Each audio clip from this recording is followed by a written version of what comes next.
ونتابع الآن شريط هذا الحادث المأساوي مع أحمد العلوي، سعود خشون ومصطفى الزاهري.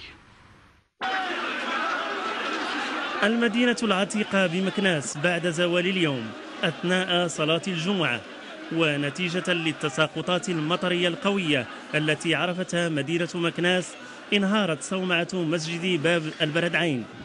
الحادث وحسب حصيلة مؤقتة خلف مصرع 32 شخصا وجرح 68 من المصلين، من بينهم 8 في حالة خطيرة. وفور وقوع الحادث تعبأت جهود السلطات المحلية والقوات المسلحة الملكية والأمن الوطني والقوات المساعدة والمواطنين لإنقاذ المصابين من بين الأنقاض وإجلاء المتوفين.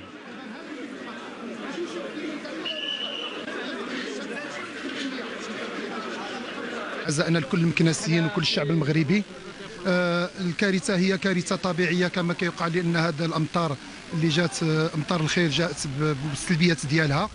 اللي مهم هو التدخل في مواجهة الأزمة.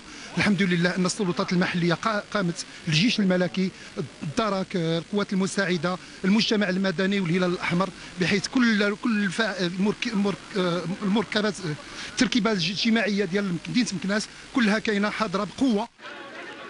وفور وقوع الحادث توجهت بعثة وزارية مكونة من وزيري الداخلية والأوقاف والشؤون الإسلامية إلى عين المكان للوقوف عن كتب على عمليات الإنقاذ وزيارة المصابين الذين تم إدخالهم إلى المستشفى للوقوف على وضعهم الصحي، حيث عبر عن مواساة صاحب الجلالة لأسر الضحايا.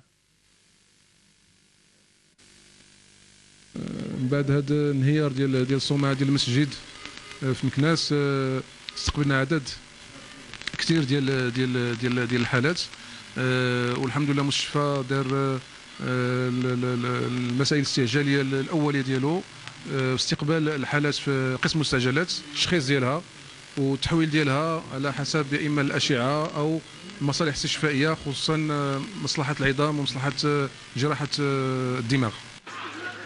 وللإشارة فعمليات الإنقاذ وإغاثة المصابين لا زالت متواصلة إلى حدود الساعة، وقد تم إحداث لجنة بعين المكان للتنسيق والمتابعة برئاسة والي الجهة، إضافة إلى إحداث خلية لمتابعة المصابين نفسيا تضم طاقما مؤهلا.